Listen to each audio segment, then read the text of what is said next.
Hello प्यारे बच्चों, कैसे हो आप सब। I hope you all are fine.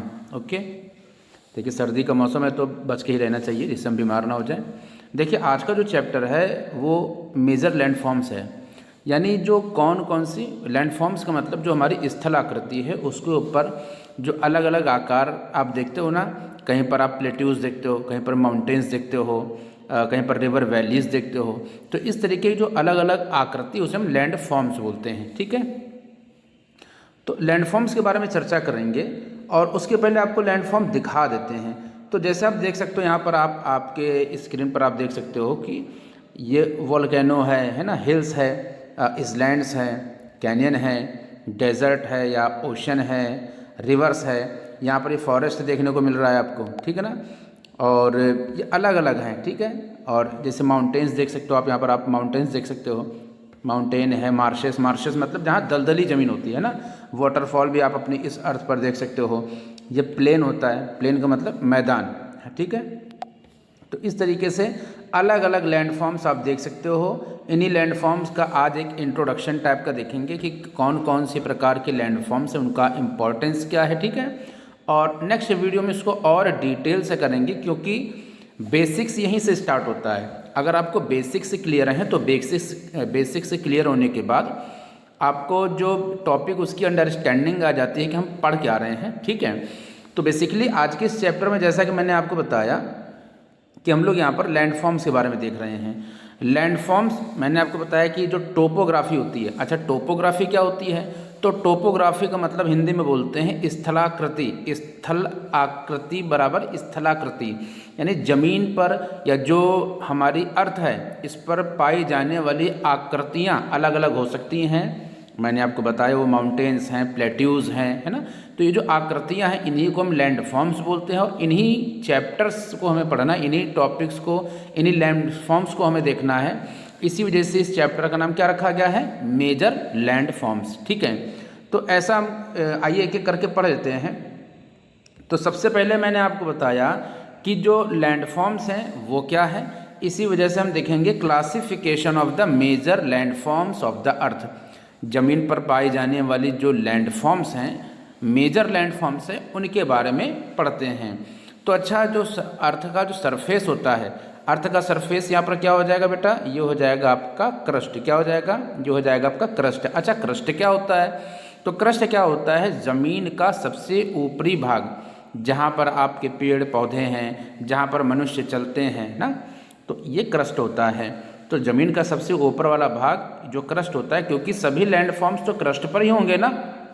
Okay, इतनी बात समझना ही होगी कि क्रस्ट क्या है। ठीक है, तो जो क्रस्ट है, जो ज़मीन का सबसे ऊपर वाला भाग है जिसे हम क्रस्ट बोलते हैं, एक तो वो कैसा है? ये अनइवन है। अनइवन का मतलब कैसा होता है बेटा?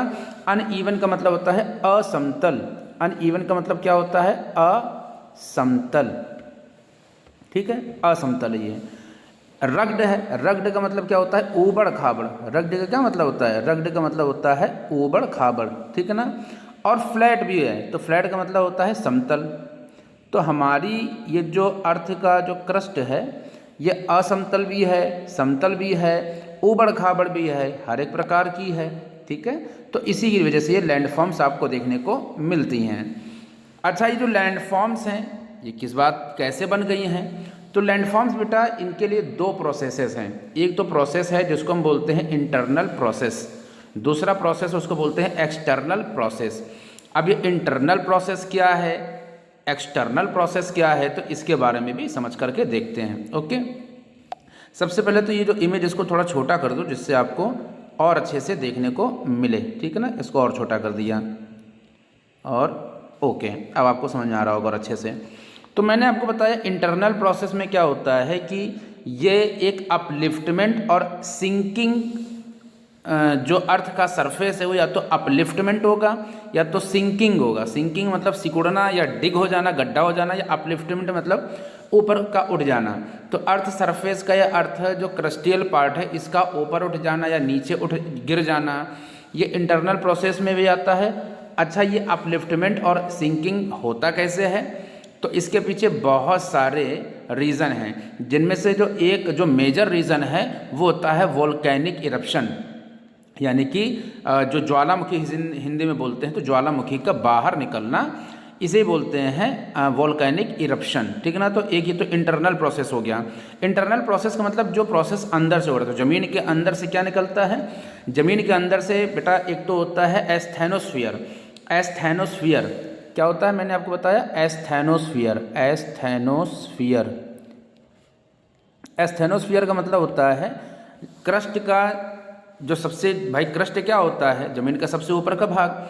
और जो ज़मीन है उसको 3 पार्ट में हम डिवाइड करते हैं। एक तो होता है क्रस्ट, दूसरा होता है मेंटल, तीसरा होता है कोर।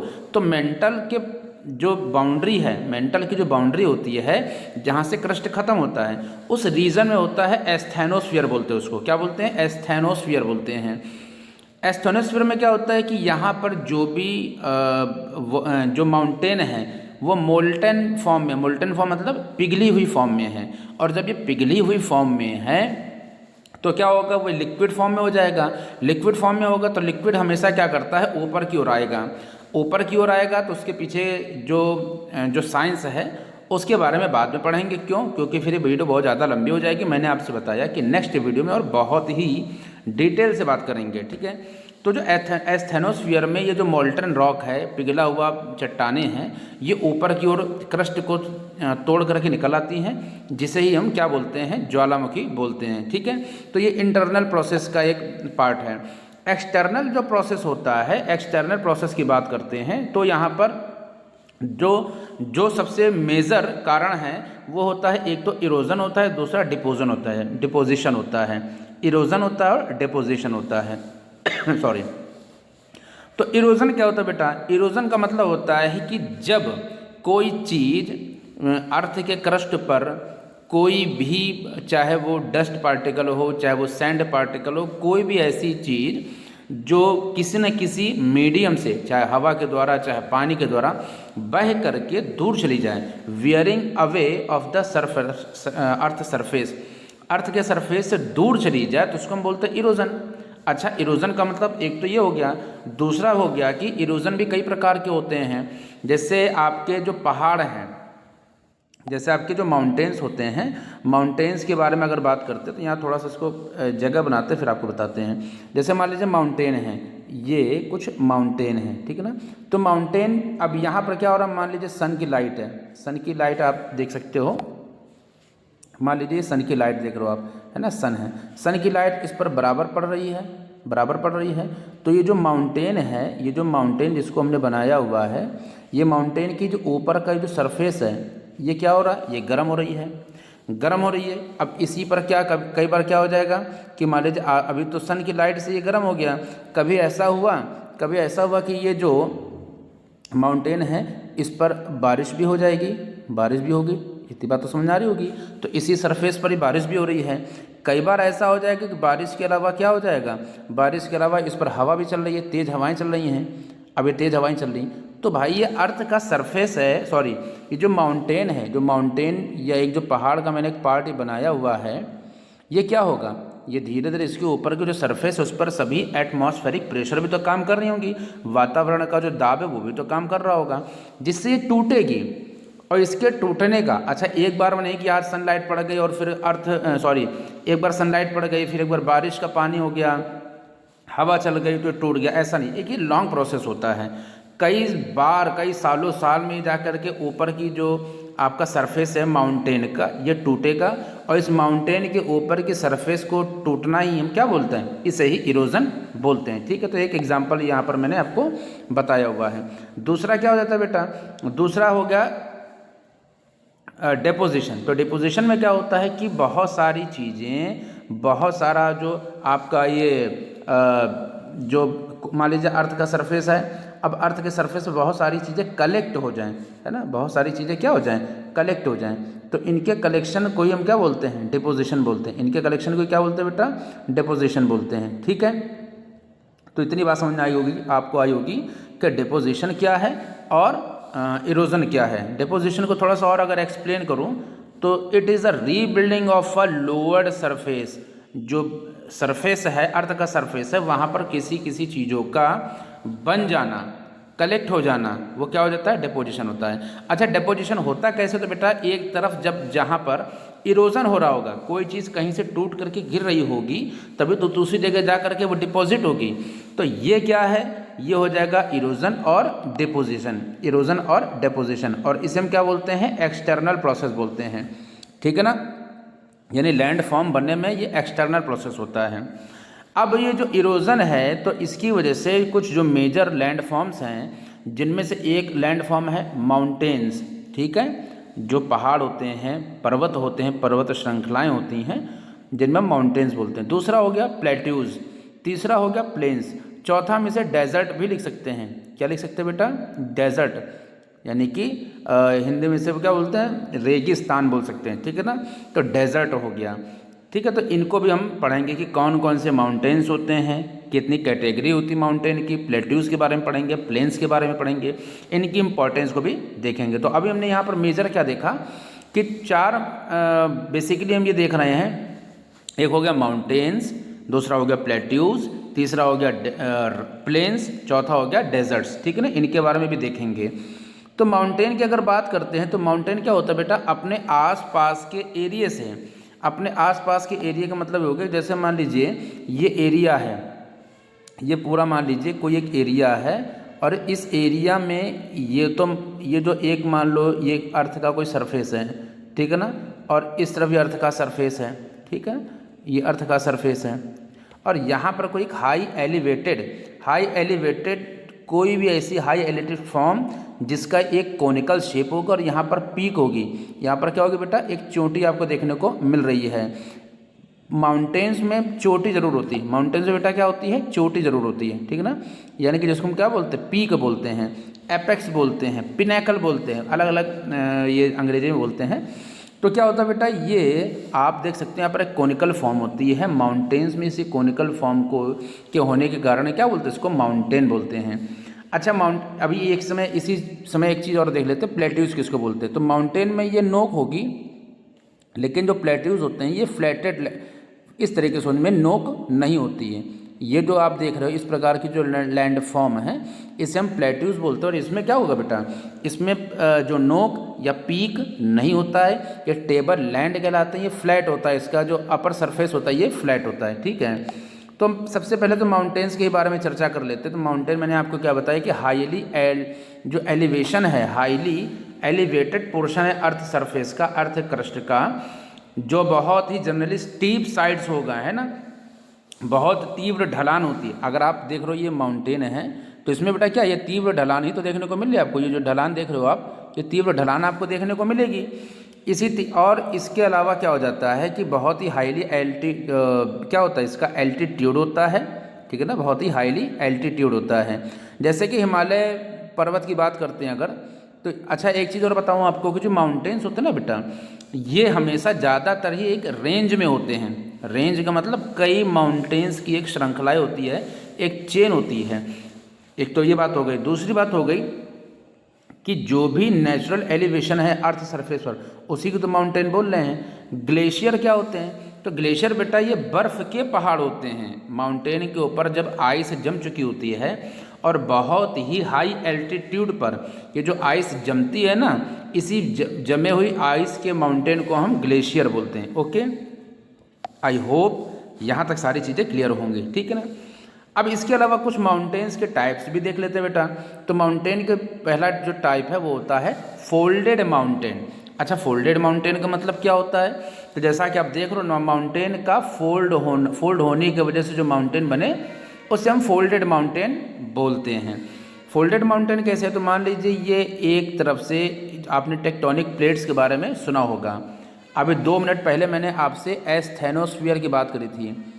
एस्थेनोस्फीयर, अभी एस्थेनोस्फीयर क्या है इसके बारे में एक बार फिर से बता देता हूँ।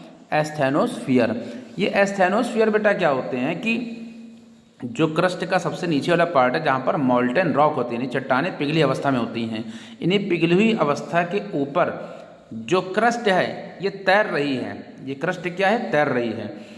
और मेजर बड़ी बड़ी जो टेक्टोनिक प्लेट्स होती है, प्लेट का एक प्रकार होता है ना, प्लेट नहीं मतलब खाने वाली प्लेट नहीं होती वो, ये अर्थ क्या है? एक टुकड़ा है, ज़मीन का एक टुकड़ा है। बड़े बड़े लैंड जो लैंड की जो क्रस्ट है ये बड़े बड़े प्लेट में डिवाइडेड हैं, और भारत जो जिस प्लेट पर है उसे हम बोलते हैं इंडो ऑस्ट्रेलियन प्लेट। क्या बोलते हैं बेटा? भारत की जो टेक्टोनिक प्लेट है उसे हम बोलते हैं इंडो ऑस्ट्रेलियन प्लेट। इंडो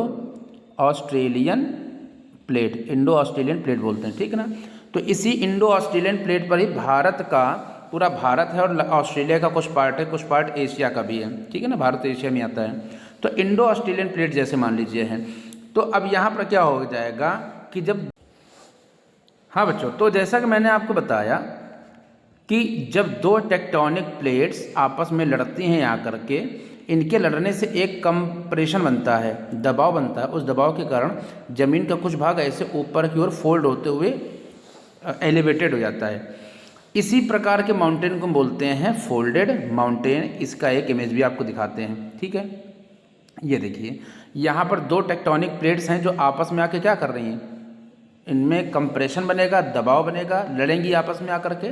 तो एक प्रकार का ये फोल्ड आप देख रहे हो, और इसी फोल्डेड हुए जो ज़मीन का टुकड़ा है उसे हम फोल्डेड माउंटेन बोलते हैं। ओके, तो यहाँ पर आप और कुछ भी देख सकते हो, कुछ एग्जांपल्स दिखा रहे हैं यहाँ पर, कुछ इमेजेस आप देख सकते हो कि ये एक अर्थ का जो टेक्टोनिक प्लेट्स है, एक दूसरी है। तो एक प्लेट ऊपर जा रही है, दूसरी नीचे इसके चली जाएगी।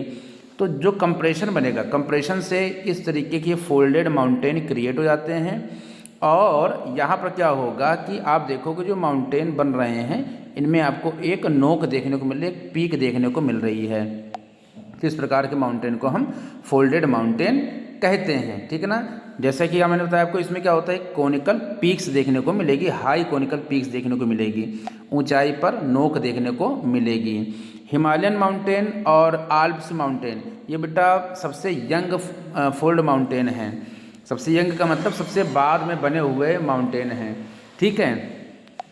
इसके अलावा जो है अगर अरावली की बात करते हैं तो अरावली रेंज है क्या, ये बेटा सबसे ओल्ड फोल्ड माउंटेन है। सबसे क्या है, ये सबसे पुराने फोल्ड माउंटेन है। अब इसमें किसी प्रकार का इरोजन नहीं हो रहा है। नए होने यानी यंग होने में और ओल्ड फोल्ड माउंटेन होने में क्या अंतर आता है? उसमें अंतर ये होता है कि जो न्यू या जो यंग फोल्डेड माउंटेन है उसमें बेटा इरोजन होता रहता है, लगातार उसमें टूट फूट बनी रहती है। तो इसी वजह से आप देखते हो कि जो उत्तराखंड का जो रीजन है जहाँ पर ये हिमालय रीजन का पूरा बना हुआ है, तो हिमालयन रीजन ये यंग है, और वहाँ आप देखते हो हमेशा क्या होता है, इरोजन होता है। कहीं से लैंड स्लाइड हो जाएगा, तो कहीं से कुछ टूट के गिर जाएगा, ये प्रोसेसेस होते रहते हैं। लेकिन जो ओल्डेस्ट माउंटेन जैसे कि अरावली है, इसमें अब इरोजन वगैरह नहीं होता है। और जब इरोजन वगैरह नहीं होता है तो इसमें किसी प्रकार का कोई लैंड स्लाइड या इस प्रकार का जो नेचुरल चीज़ें हैं वो देखने को नहीं मिलती हैं। तो इस प्रकार से क्या हो गया, फोल्ड माउंटेन जिसमें जो हिमालय है ये यंगेस्ट है, और जो अरावली है वो ओल्डेस्ट फोल्डेड माउंटेन है। द अपलेशियन, अब यहाँ पर देख सकते हैं कि जो अपलेशियन है, अपलेशियन नॉर्थ अमेरिका में एक जो माउंटेन है इसको हम बोलते हैं अपलेशियन माउंटेन, और यूराल माउंटेन ये रशिया में है। ये बहुत ही पुराने फोल्ड माउंटेन हैं, ठीक है। तो इनके नाम को आप याद रख सकते हैं, अपलेशियन और यूराल। नेक्स्ट है ब्लॉक माउंटेन। तो ब्लॉक माउंटेन क्या होते हैं बेटा, ये जब कोई भी लैंड मास है, बहुत बड़ा ज़मीन का टुकड़ा है, वो ब्रोकन हो जाए, टूट जाए और डिस्प्लेस्ड हो जाए वर्टिकली डिस्प्लेस का मतलब हो गया, मान लीजिए ये ज़मीन का एक टुकड़ा है और एक ज़मीन का टुकड़ा यहाँ से एक ज़मीन का टुकड़ा टूट करके नीचे की ओर चला जाए। जब नीचे की ओर चला जाए तो ये वाला पोर्शन अपने आप ऊपर की ओर उठ जाएगा। जब ऊपर की ओर उठ जाएगा तो इस प्रकार से ये जो एक माउंटेन बन रहा है इसे बोलते हैं ब्लॉक माउंटेन। क्या बोलते हैं बेटा, इसको ब्लॉक माउंटेन्स बोलते हैं। और क्या होता है इसमें, यहाँ पर वैलीज़ बन जाती हैं, है ना। तो इसी प्रकार से जो राइन वैली है और जो वॉसगेस वैली है यूरोप में, ये ब्लॉक माउंटेन का ये एक एग्जाम्पल है। कौन कौन सी वैली बेटा, राइन वैली और वॉसगेस वैली। तो ये माउंटेन यूरोप में ब्लॉक माउंटेन के एक एग्जाम्पल हैं। आप देख सकते हैं यहाँ पर क्या है कि अर्थ का जो क्रस्ट है, एक प्लेट यहाँ पर है, एक प्लेट यहाँ पर है और एक प्लेट ऊपर की ओर उठ गई है। ये दो प्लेटें नीचे की ओर दब गई हैं और एक प्लेट ऊपर की ओर उठ गई है। तो इस उठे हुए पार्ट होने की वजह से ये जो ब्लॉक बन गया ना, जो दरारें आ गई, इसी से वैली भी बनती है। क्योंकि वैली का मतलब क्या, तो वैली देख लीजिए, इस तरीके से दो जो हिल्स हैं या माउंटेन्स हैं उनके बीच में क्या एक गैप आ जाए जहाँ से रिवर्स जो है क्या करती हैं, फ्लो करती हैं, ठीक है, तो इसे हम वैली बोलते हैं। तो आपने देखा ये जो एक ब्लॉक माउंटेन का एक एग्जाम्पल है, ठीक है। इसके अलावा वॉल्केनिक माउंटेन्स कौन से होते हैं, तो वॉल्केनिक माउंटेन्स वही बेटा मैंने आपको बताया कि जो एस्थेनोस्फीयर होता है जहाँ पर मॉल्टेन रॉक होता है, पिघली हुई चट्टानें होती हैं, उस पिघली हुई चट्टान का ऊपर आना वॉल्केनो होता है। और आप देख सकते हो, आप एक इमेज दिखाते हैं आपको, जैसे ये देख सकते हो आप, ठीक है ना, इसको थोड़ा छोटा कर दें, जैसे आप ये देख सकते हो यहाँ पर, तो क्या है यहाँ पर ये एस्थेनोस्फीयर से जो मैग्मा है ये ऊपर की ओर जा रहा है और जहाँ से ये निकल रहा है इसे हम बोलते हैं क्रेटर बोलते हैं, यानी मुख जो उसका जो मुंह है इस वाले पार्ट को। अब जैसे मान लीजिए ये पार्ट है और ये, एक सेकेंड, जैसे मान लीजिए ये पार्ट है, अब जब ये टूट जाएगा यहाँ से लावा निकलेगा तो क्या होगा, इसका थोड़ा सा शेप चेंज हो जाएगा और ये कैसा हो जाएगा, इस तरीके से एक हो जाएगा, इस तरीके से एक शेप बन जाएगा। तो इसे हम क्या बोलते हैं, इसी को हम बोलते हैं क्रेटर। क्या बोलते हैं बेटा, क्रेटर बोलते हैं, ठीक है ना। तो ये हो गया क्रेटर, ये वाला पार्ट, ठीक, ये वाला पार्ट बेटा क्या हो गया, ये वाला पार्ट क्रेटर हो गया, ठीक है। और ये जो मैग्मा है, अच्छा जब ये क्रस्ट के नीचे होता है तो मैग्मा होता है और ऊपर आकर इसको हम लावा बोलते हैं। इसी लावा के इरप्ट होने की वजह से लावा ऐसे निकलता है और जा करके क्या होता है, ठंडा होने के बाद जम जाता है। तो ठंडा होने के बाद एक माउंटेन का शेप ले लेता है, इसी वजह से इसको हम बोलते हैं वॉल्केनिक माउंटेन, ठीक है ना। तो formed due to volcanic eruption या वॉल्केनिक एक्टिविटी। एक है माउंट किलिमंजारो और किलिमंजारो जो कि अफ्रीका में है, माउंट फ्यूजियामा ये जापान में है। ये वॉल्केनिक माउंटेन के दो एग्जाम्पल आप देख सकते हो, ठीक है। और इसी अलावा हम ये भी देख सकते हैं कि हमारे लिए जो माउंटेन्स है किस तरीके से यूज़फुल है। तो बहुत सारे वेज में अलग अलग तरह से हमारे लिए यूज़फुल है। पहली चीज़ तो क्या होता है बेटा, यह मैंने आपको बताया कि माउंटेन्स में बर्फ़ के पहाड़ होते हैं और ये बर्फ़ के पहाड़ जो होते पिघलते हैं, तो क्या होता है, इसे जो वाटर पिघल कर निकलता है उसी से रिवर्स बनती हैं। जैसे कि गंगोत्री ग्लेशियर है, यमुनोत्री ग्लेशियर है, तो गंगा जी निकलती हैं। गंगोत्री ग्लेशियर जब पिघलता है तो उससे जो रिवर फॉर्म्ड होती है वो गंगा जी हो जाती हैं, यमुनोत्री से यमुना जी निकल जाती हैं। तो ये कुछ ग्लेशियर से निकलने वाले नदियों के नाम मैंने बताए। और क्या होता है, ग्लेशियर के बनने से ही ये रिवर बनती है और बहुत सारा जो वाटर होता है इस माउंटेन में, इसी वजह से हम इसको क्या बोलते हैं, स्टोर हाउस ऑफ वाटर। इसके अलावा क्या होता है, रिजर्वर होता है जहाँ पर जो water is harness for use of people. बहुत सारे जो रिज़र्व हम करते हैं पानी को, जो मनुष्य के लिए बहुत यूज़फुल हो जाता है। Water from the mountains is also use for the irrigation, generation of the hydro electricity. सिंचाई के लिए, बिजली बनाने के लिए, जो हाइड्रो इलेक्ट्रिसिटी है बिजली बनाने के लिए हम माउंटेन के पानी का यूज़ करते हैं ना, तो माउंटेन इस तरह से भी यूज़ होता है। इसके अलावा बहुत सारा यहाँ पर थिक फॉरेस्ट होता है। थिक फॉरेस्ट का मतलब होता है बेटा जंगल, घने जंगल होते हैं यहाँ पर, ठीक है ना। और जब घने जंगल होते हैं तो इसी वजह से क्या हो जाएगा, यहाँ पर फ्लोरा और फौना दोनों आपको देखने को मिलेगा। फ्लोरा फौना मतलब जीव जंतु और पेड़ पौधे हैं। दूसरा हो जाएगा, जब फॉरेस्ट होते हैं तो इसकी वजह से हमें क्या मिलता है, फ्यूल मिलता है, फॉडर मिलता है, शेल्टर मिलता है, गम मिलता है, रेजिन मिलता है। तो इन सभी प्रोडक्ट को हम बोलते हैं फॉरेस्ट्रियल प्रोडक्ट, यानी जो चीज़ें हमें जंगलों से मिले उसे हम बोलते हैं फॉरेस्ट्रियल प्रोडक्ट बोलते हैं। दूसरा हो जाएगा, mountains are also provide a tranquil site for the tourist के लिए भी बहुत ही अच्छी जगह होती है घूमने फिरने के लिए, ठीक है ना। अच्छे अच्छे दृश्य देखने को मिलते हैं। अगर अभी थोड़ा सा इसको और समझें तो क्या हो जाएगा बेटा, यहाँ पर आप देख सकते हो कि मान लीजिए ये अर्थ का सरफेस है, ठीक है ना, ये अर्थ का सरफेस है। तो ये अर्थ के सरफेस पर इस तरह से हाई एल्टीट्यूड जिसमें कोनिकल पॉइंट होता है उसे हम बोलते हैं माउंटेन। माउंटेन्स के से नीचे जो सरफेस होता है उसे हम बोलते हैं प्लेट्यू। और जो सी लेवल से जो ऊपर होता है उसे हम बोलते हैं प्लेन, यानी कि मैदान, ठीक है ना। जैसे उत्तर भारत का मैदान है ना, उत्तर भारत का मैदान मतलब नॉर्थ ईस्टर्न जो पूरा प्लेस है उसे हम उत्तर भारत का मैदान बोलते हैं, ठीक है ना। तो इस तरीके से आपने कुछ माउंटेन्स के क्लासिफिकेशन देखे, उनके यूजेस देखें, कौन कौन से ब्लॉक माउंटेन होते हैं, वॉल्केनिक माउंटेन होते हैं, सारी बातें हमने कर ली यहाँ पर। अब यहाँ पर हम क्या देखते हैं कि प्लेट्यूज को देख लेते हैं। प्लेट्यू क्या होता है? मैंने आपको बताया था कि प्लेट्यू माउंटेन्स की तरह कोनिकल पॉइंट नहीं होता, इसमें क्या होता है, फ्लैटेड लैंड टाइप के होते हैं। इस तरीके से फ्लैटेड जो लैंड होते हैं ना, उसी को हम क्या बोलते हैं बेटा, उसी को ही हम प्लेट्यूज बोलते हैं। इस बात को आपने समझ लिया होगा। ऐसे ऊपर जो सरफेस है ना, ये फ्लैटेड होता है। तो geology and physically geography, a plateau also called the high plains. ऊपर का जो पार्ट होता है प्लेन टाइप होता है, फ्लैटेड होता है। तो और टेबल लैंड भी बोल सकते हैं। टेबल जैसे होती है ना, ऊपर का पार्ट ऊंचाई पर होता है टेबल, और ऊपर का पार्ट जो फ्लैट होता है। तो हाई प्लेन भी बोल सकते हो और टेबल लैंड भी बोल सकते हैं। और ये क्या होता है, highlands consist of the flat terrain that is raised sharply above the surrounding, जो अगल बगल से काफ़ी ऊंचा होता है। प्लेट्यू प्लेन से तो काफ़ी ऊंचा होता है, 1000 तक की फीट तक भी हो सकता है। ज़मीन से लेकर के, ज़मीन से 300 मीटर से लेकर के, या जो 1000 फुट की जो ऊंचाई तक होती है, उसे हम बोलते हैं प्लेट्यूज। ठीक है ना, उसे हम प्लेट्यूज बोल सकते हैं। तो प्लेट्यू क्या होता है, मैंने आपको बताया कि हाई एलिवेटेड फ्लैट लैंड होता है ना। इसका टॉप जो होता है वो फ्लैट होता है, टेबल के जैसे देखने को मिलता है। एग्जाम्पल अगर बताया तो डेक्कन प्लेट्यू है इंडिया में। ये क्या है, एक बहुत ही पुराना one of the oldest plateau है। ठीक है ना। और वेस्टर्न प्लेट्यू है ऑस्ट्रेलिया में, ईस्ट अफ्रीकन प्लेट्यू है केन्या में। ये कुछ प्लेट्यूज के नाम है, आप इसको याद रख सकते हो। Western plateau of Australia, east African plateau in Kenya, है ना।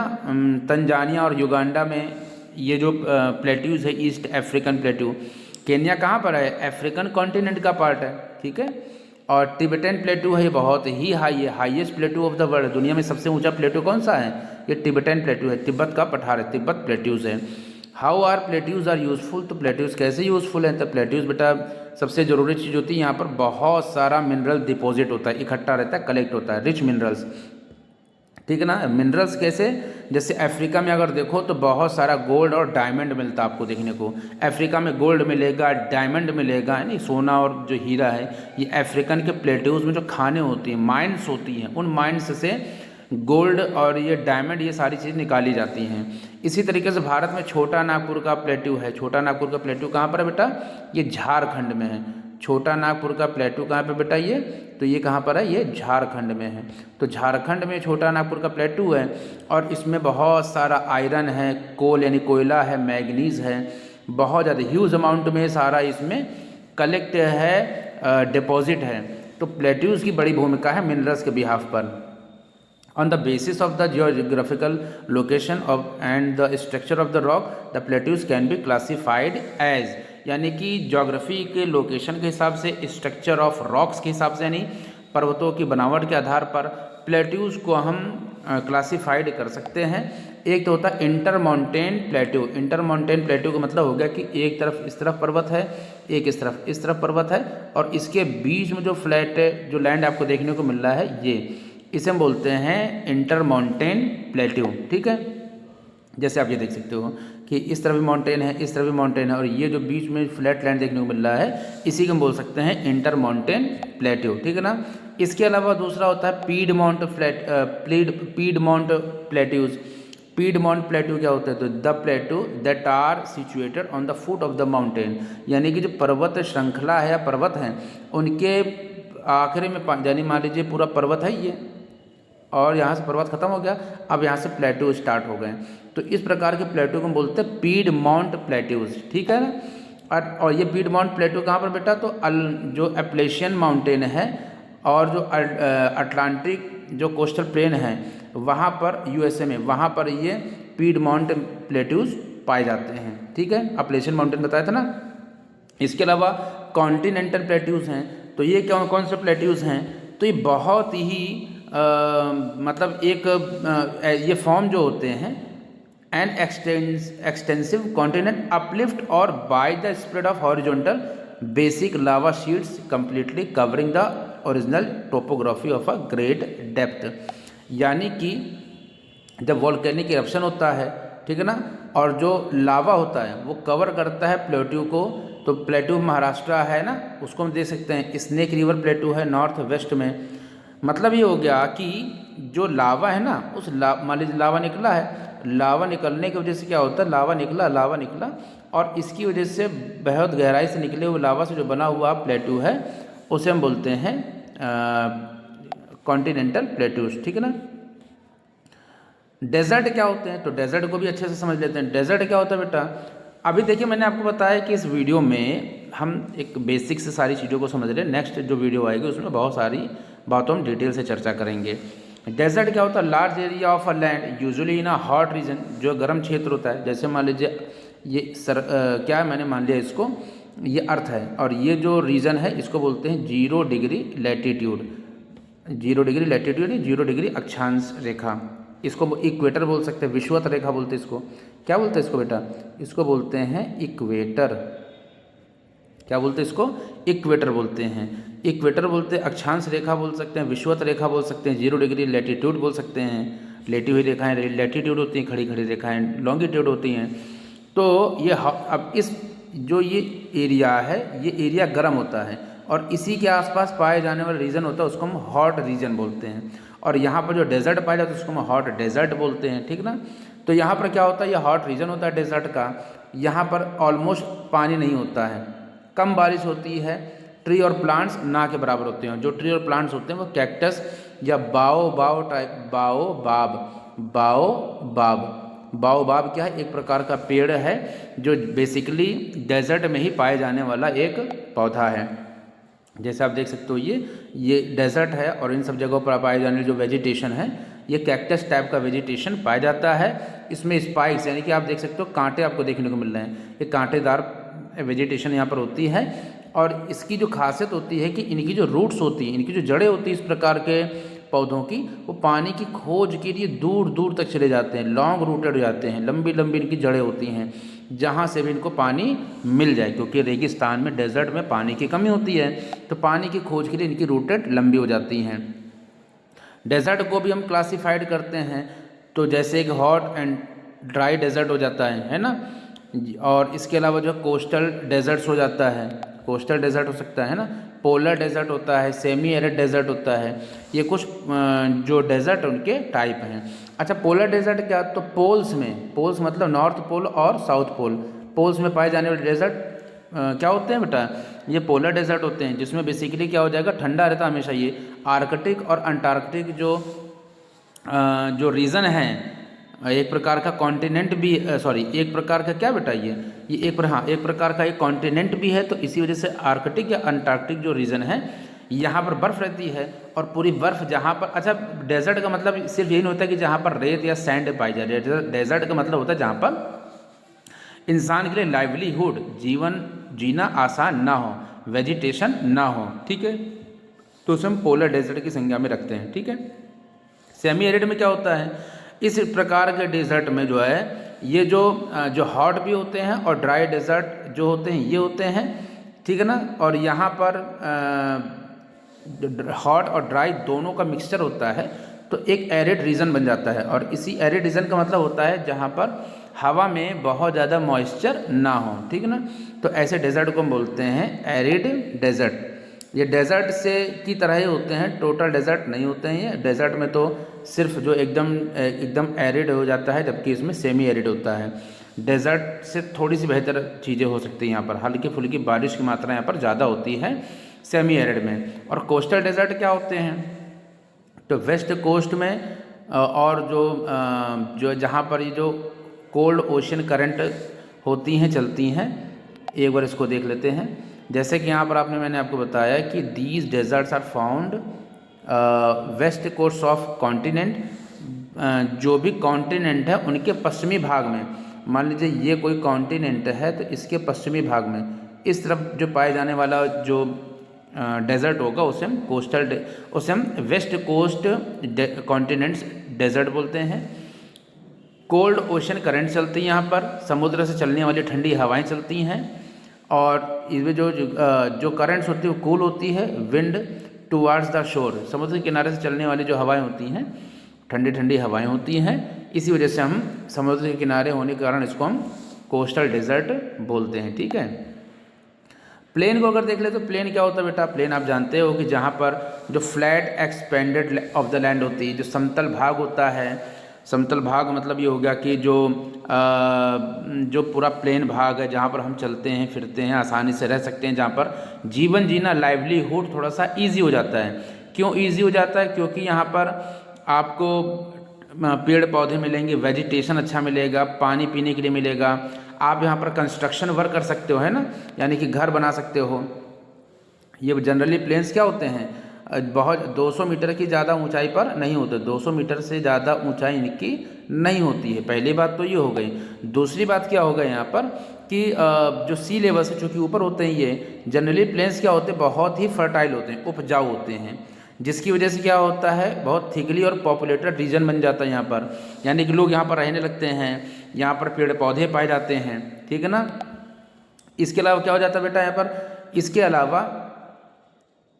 अलावा यहाँ पर क्या हो जाएगा, इसके यहाँ पर बहुत ही जो large plain in Asia form by the Ganga और Brahmaputra in India and Yangtze in China. कुल मिलाकर के यह है कि जो प्लेन्स होते हैं बेसिकली माउंटेन से निकलने वाली जो रिवर्स होती हैं, उन रिवर्स से लाए जाने वाले गाद मतलब कंकड़, पत्थर, मिट्टी, इनके डिपोजिशन से जो प्लेन का निर्माण होता है।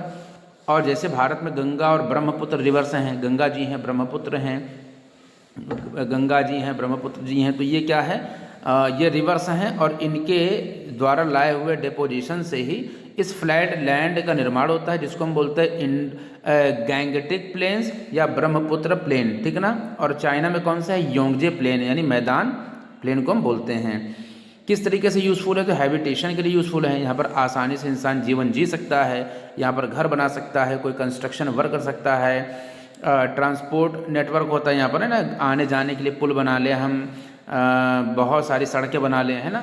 कल्टीवेशन यहाँ पर होता नहीं, खेती बाड़ी होती है, तो जिससे जीवन जीना आसान हो जाता है, ठीक है। भारत में क्या है, इंडो गैंगटिक प्लेन्स है ना, और बहुत ही डेंसली पॉपुलेटेड रीजन, यहाँ पर बहुत सारी घनी आबादी रहती है। गंगा जी के द्वारा जो नॉर्थ ईस्टर्न पूरा पार्ट है ना, इनके द्वारा जो बनता है प्लेन, यहाँ पर बहुत ही ज़्यादा घनी आबादी रहती है, जिसे हम बोलते हैं मोस्ट डेंसली पॉपुलेटेड रीजन। तो यहाँ पर हमने बेसिकली प्लेन्स को देखा है, माउंटेन को देखा है, सभी बातों को देखा है। आई होप आपको ये वीडियो बहुत अच्छे से समझ में आया होगा, जहाँ पर आपने सभी प्रकार के फिगर्स को देखा है कि कौन कौन से फिगर्स हैं जिसको कि हम यहाँ पर समझना चाह रहे थे, जिसे ये मेजर लैंडफॉर्म्स बोलते हैं। और ये सारे प्लेन आपने जो है वो देखे होंगे, जहाँ पर आपने वोल्केनो, हिल्स, इसलैंड, कैनियन का मतलब वैली, है ना। मैंने आपको बताया था ना कि एक कोई मान लीजिए एक ये पर्वत है या माउंटेन है, एक ये माउंटेन है, इसके बीच में जो सकरी जगह है जहाँ से रिवर फ्लो करते हुए निकल जाती है, इसे ही हम वैली बोलते हैं, ठीक है ना। तो जिसको हम कैनियन भी बोलते हैं, इसी को हम क्या बोलते हैं बेटा, कैनियन भी बोलते हैं, ठीक है। क्या बोलते हैं इसे, हम कैनियन भी बोलते हैं। डेजर्ट आपको बताया, ओशियन, है ना, ये कोस्टल रीजन होता है, समुद्र का किनारा होता है, ठीक है ना। और इसी समुद्र से चलने वाली हवाएं कोल्ड विंड्स बोलते हैं, इसे हम ब्रीज बोलते हैं। रिवर्स आप देख सकते हो, जंगल यानी फॉरेस्ट है, माउंटेन है, मार्श लैंड है जो दलदली वाला भाग होता है, वाटरफॉल है, प्लेन है ना। इन सभी को हमने अच्छे से देखा, और आई होप ये सारी चीज़ें अच्छे से आपको समझ में आई होगी, ठीक है ना। ओके, मिलते हैं नेक्स्ट वीडियो में।